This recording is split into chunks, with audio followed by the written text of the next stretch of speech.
En France avec la belle et lucrative histoire du jour, Kader. Oui, l'Arabie Saoudite qui a décidé d'investir dans le football, elle a décidé d'investir en France et elle a choisi Sedan. Le neveu du roi d'Arabie Saoudite est entré dans le capital du club ardennais et il a déjà annoncé 50 à 60 millions d'euros pour la construction d'un nouveau stade et c'est pas fini. La belle histoire est suivie par Alain Vernon. 11 h ce matin, stade Louis Dugauguez à Sedan. Le prince Fahad fait son apparition. Au milieu d'une cohue médiatique, le neveu et conseiller du roi d'Arabie Saoudite, 30 ans, tout sourire, salue d'abord le maire de la ville, avant de s'exprimer pour la première fois dans les Ardennes.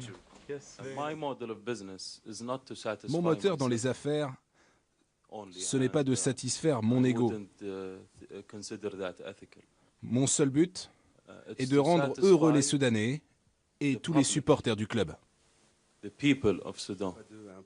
Sedan est 12e de national cette saison et voudrait retrouver la Ligue 1 pour son centenaire en 2018. Quels moyens apporte le prince? Nos prévisions d'investissement global avec le foot et le volet économique se situent autour de 50 à 60 millions d'euros. Si le Qatar s'est installé à Paris et a conquis une Coupe du Monde, l'Arabie Saoudite choisit elle aussi d'entrer dans le foot français avec une stratégie différente. Vous connaissez la rivalité entre le Qatar et l'Arabie Saoudite, donc effectivement on prend une voie qui est complètement différente. Il ne vient pas investir massivement des dollars sur Paris ou sur Lyon ou sur Marseille, mais les finalités sont finalement un peu les mêmes. Devant les élus, les entrepreneurs ou les joueurs, le nouveau roi des Ardennes venu d'un royaume sunnite doit convaincre toute une région durement touchée par le chômage et séduite par les thèses du Front National. C'est le lien, c'est l'échange et non pas l'affrontement qui permet d'avancer sur ces questions. Puis vous savez, les cultures sont différentes d'un bout à l'autre de la planète.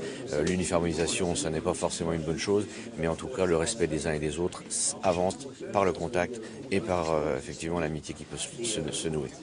Quant à Roger Lemaire, 74 ans et nouvel entraîneur des Sangliers, il a bien écouté et fera tout pour rejoindre la Ligue 2 la saison prochaine. Dans les Ardennes, les gens sont très sportifs.